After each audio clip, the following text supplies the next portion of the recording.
Welcome to Chillin' 101. We hope this video helps. You start by locating the Excel file in Google Drive.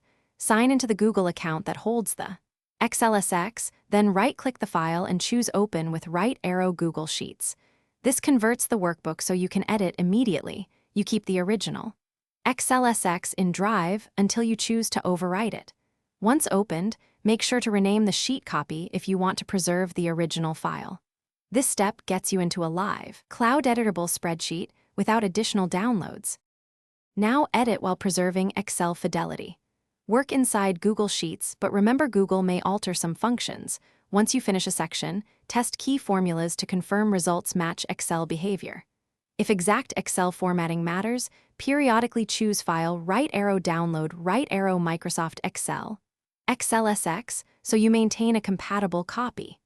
Once done editing, compare important sheets and values. If you need macros or advanced Excel-only features, note that Google Sheets does not run VBA.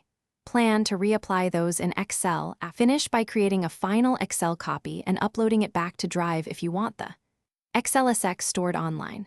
Choose File, right arrow Download, right arrow Microsoft Excel, XLSX, then upload or replace the original file in Drive. If something goes wrong, first check version history in Drive to revert changes. Second, if macros or VBA vanished, reapply them in Desktop Excel because Google Sheets cannot execute VBA. Finally, inspect conditional formatting and column.